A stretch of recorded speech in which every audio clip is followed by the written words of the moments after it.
Hello student, welcome to our channel electro4u. Student, we are going to discuss on Newton's second law of motion. आप लोगों का demand था कि sir Newton second law of motion को आप बताएं और उसको प्रूव करें। चलिए आज आपके बीच हम लेकर आए Newton second law of motion. आप लोगों को पता होना चाहिए स्टूडेंट कि न्यूटन ने मोशन में 3 लॉज दिए थे, Newton first law of motion, Newton second law of motion and Newton third law of motion. तो चलिए हम बात करते हैं न्यूटन से सेकंड लॉ ऑफ मोशन पे। आप लोग भली भांति जानते हो कि Newton first law of motion क्या होता है। मैं आपको ऑरली बता दूं कि Newton first law of motion क्या होता है। In the absence of external unbalance force the velocity of a body is constant. क्या समझा आपने कि अगर कोई बाहरी फोर्स ना लगे, कोई भी बाहर से अनबैलेंस फोर्स ना लगे तो किसी भी बॉडी का जो वेलोसिटी होता है ना वो कांस्टेंट होता है। ये आपका Newton first law of motion होगा।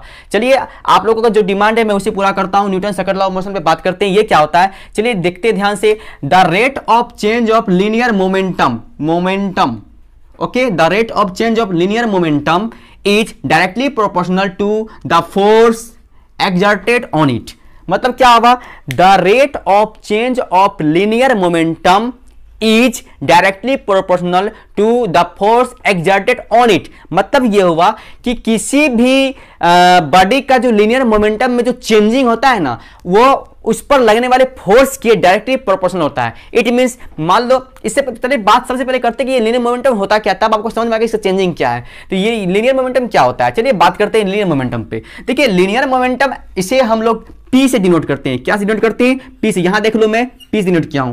तो P से डिनोट करते हैं, ये होता क्या, देखो किसी भी बॉडी का लीनियर मोमेंटम क्या होता है, इसको हम ऐसे लिखते हैं M into V। मतलब ये हुआ कि a linear momentum is defined as the product of mass and velocity. किसी भी बॉडी का लीनियर मोमेंटम कैसे डिफाइन करते हैं, the product of mass and velocity. It is the product of mass and velocity. तो ये आपका लीनियर मोमेंटम हुआ। ओके, समझ में आ गया आपको लीनियर मोमेंटम क्या होता है। किसी बॉडी का मास और वेलोसिटी के साथ मल्टीप्लाई कर दो, वो आपका लीनियर मोमेंटम आएगा। ठीक है, अब बात करते हैं rate of change of linear momentum. तो देखिए सेकंड लॉ जो बोला है कि आप फोर्स लगाओगे, जितना ज्यादा फोर्स लगाओगे उतना ज्यादा आपके लीनियर मोमेंटम में चेंजिंग आएगा। तो चलिए हम बात करते हैं। मान लो कि ये बॉडी है, ये बॉडी मूव कर रही है, ठीक है। अब ये मूव कर रही है, इसे कहीं डेस्टिनेशन पॉइंट कहीं भी जाना है। मान लो कोई पॉइंट है, डेस्टिनेशन पॉइंट, वहां इसको पहुंचना है, तो इसका मतलब ये वेलोसिटी होगा उसका। ये जो मूव कर रहा है ये वेलोसिटी है। चलो भाई वेलोसिटी मूव कर रहा है, लेकिन आपने कहीं ना कहीं पता होगा इसमें मास है। मास तो कुछ ना कुछ होगा क्योंकि छोड़ेगा तो नीचे गिर रहा है, इसका मतलब मास इसके अंदर है। ओके, ग्रेविटेशनल फोर्स इसमें लग रहा है, एग्जर्ट हो रहा है, इसका मतलब मास है। चलो तो मास है एंड वेलोसिटी है, इट मींस ये मोमेंटम में है। ओके चलिए ये आपका मोमेंटम में। अब देखो अलग से एक फोर्स एग्जर्ट किए। अब देखो ये धीमे जा रहा था, फोर्स लगा थोड़ा तेजी से हो गया, और फोर्स लगा और तेजी से हो जाएगा, धीरे फोर्स लगा धीरे होगा। इसका मतलब क्या हुआ, कहीं ना कहीं लीनियर मोमेंटम में चेंज हो रहा है। चेंज हुआ मींस क्या कि हम फोर्स लगाते हैं तब इसके मोमेंटम में चेंजिंग आता है। तो ये जब फोर्स लगाएं, जो मोमेंटम में चेंजिंग आया, तो फोर्स लगाने पर डिपेंड किया ना कितना ज्यादा फोर्स लगा रहे हैं। जितना ज्यादा फोर्स लगा दो उतना ज्यादा इसमें चेंजिंग आएगा। ओके, तो देखिए आप चेंजिंग मतलब क्या हुआ कि मान लो कोई बॉडी, आप देखो यहां ध्यान समझो कि कोई बॉडी है। ओके, ये कोई बॉडी है, इसका मास m है और ये इसका जो ये मूव कर रहा है, यानी इनिशियल वेलोसिटी कुछ ना कुछ इसका है। तो मान लेते इसका इनिशियल वेलोसिटी u है, ui मान लो या u1 मान लो। ओके, u1 इसका इनिशियल वेलोसिटी है। ओके चलिए, इस पर कोई फोर्स एग्जर्ट हुआ, ये पहले ऑलरेडी ही ये पहले से ही क्या मूव कर रहा है, पहले से इसमें मूवमेंट है। इस पर कोई फोर्स लगा, जो इस पर कोई फोर्स लगेगा तो क्या होगा, चेंजिंग करेगा। सपोज करो चेंजिंग हुआ, ये धक्का लगने के बाद यहां आ गया।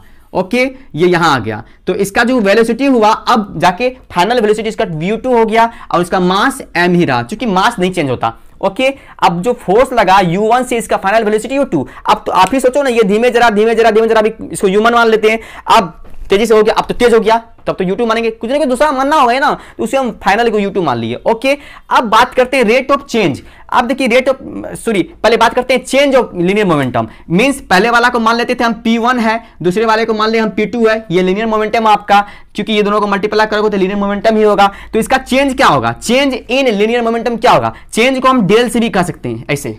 ठीक है, तो डेल p मतलब लीनियर मोमेंटम में चेंज क्या हो सकता है। तो देखो इसको ऐसे लिख सकते हैं, p2 माइनस p1 लिख सकते हो, आराम से लिख सकते हो, कोई प्रॉब्लम नहीं है। लेकिन आपको पता होना चाहिए ये फोर्स का डायरेक्टली प्रोपोर्शनल होता है। ये देखो फोर्स का डायरेक्टली प्रोपोर्शनल, ये जो साइन देख रहे हो आप, ये इसको बोलते हैं डायरेक्टली प्रोपोर्शनल। ओके, ये फोर्स का डायरेक्टली प्रोपोर्शनल है। ओके चलिए, और एफ डायरेक्टली प्रोपोर्शनल, ये डेल पी को आप P2 माइनस P1 कहा था, P2 को मैं लिख सकता हूं एम U2, आराम से लिख सकते हैं एम U2 लिख सकते हो। चलो P1 को क्या लिख सकते हैं एम U1, इसे भी आराम से लिख सकते हैं, ऑफकोर्स लिख सकते हैं क्योंकि ये एम इंटू यानी मास इंटू वेलोसिटी आपका मोमेंटम होता है। चलिए आगे बढ़ते हैं।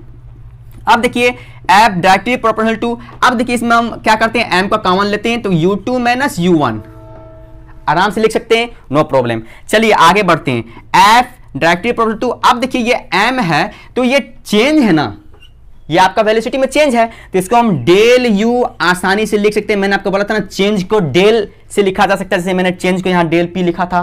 ओके, अब देखिए ये लोग क्या कहता है कि rate of change of linear momentum, rate मतलब रेट आ गया, रेट मींस टाइम से डिवाइड कर दो, रेट मींस टाइम से डिवाइड कर दो। So rate of change of linear momentum, यहां पर सिर्फ चेंज ऑफ लीनियर मोमेंटम है। ओके, तो क्या करेंगे, अभी तक फोर्स, अभी तक जो है ये फोर्स जो लग रहा है ये अभी तक ये बात फॉलो नहीं कर रहा है, इस बात को फॉलो नहीं कर रहा है। फॉलो कब करेगा, यहां करेगा। रेट ऑफ चेंज ऑफ पे देखो, रेट ऑफ चेंज क्या होता है, del u upon del t, कुछ ना कुछ टाइम लगा होगा ना, यहां से वहां जाने में, यहां टाइम लगा, वहां भी टाइम लगा, तो टाइम में भी चेंजिंग हुआ, तो उसे हम डेल टी से दिखाए। अब ये फॉलो कर रहा है आपका ये सेकेंड लॉ ऑफ मोशन को, ठीक है। F directly proportional to m del u upon del t, ये आपका रेट ऑफ चेंज ऑफ क्या है, वेलोसिटी है। ये आपका क्या है, rate of change of velocity है। ये आपका क्या है, rate of change of velocity है। अगर पूरे का बात किया जाए तो ये पूरा आपका है, ये m लगाकर, यहां m छोड़ के मैंने बोला था तो rate of change of velocity है। जब m लगा दोगे पूरे m तो हो जाएगा ये आपका rate of change of linear momentum, m है ना, इसीलिए rate of change of linear momentum. Okay, rate of change of linear momentum is directly proportional to force exerted on it. आपका सेकेंड लॉ ऑफ मोशन का यहां follow हो रहा है। Okay, चलिए यहां आते हैं, यानी f, अब देखिए ये जो डायरेक्टली प्रोपोर्शनल लगा तो कोई दिक्कत नहीं है, ये m भी दे दो। अब देखिए ये rate of change of velocity आप लोगों ने पढ़ा होगा पहले कभी कि जब वेलोसिटी में ये वेलोसिटी VEL वेलोसिटी समझना में अगर टाइम से डिवाइड करते हो तो आपको एक्सेलरेशन मिलता है। क्या मिलता है, एक्सेलरेशन, जिसको A से दिखाया जाता है, एक्सेलरेशन। समझ में आ रहा है, मतलब rate of change of velocity is called acceleration. समझ में, यानी कि V upon T, U upon T equal to acceleration. So हम आसानी से इसको एक्सेलरेशन लिख सकते हैं, ना, वो आपका एक्सेलरेशन ही आएगा, तो एक्सेलरेशन में कोई प्रॉब्लम नो। चलिए अब देखिए ये जो प्रोपोर्शनल का जो साइन है इससे हटा के इक्वल का साइन दिया जाता है और साथ ही साथ एक कांस्टेंट भी दिया जाता है। सो कांस्टेंट, हम इक्वल का साइन दे देते हैं, कांस्टेंट में के दे देते हैं। ये कांस्टेंट देना जरूरी होता है क्योंकि इसको हटाने के बाद कांस्टेंट देना होता है। इसमें कांस्टेंट का वैल्यू यदि 1 हो, बहुत सारा वैल्यू हो सकता है, लेकिन यदि इसका वैल्यू 1 हो तब क्या होगा, if k equal to 1 then F equal to m a. This is the proved equation. ये आपका second law of motion proved हो चुका है। यही आपका क्या है, सेकेंड लॉ ऑफ मोशन है।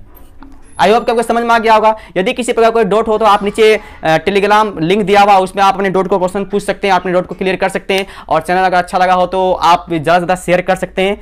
थैंक यू, जय हिंद।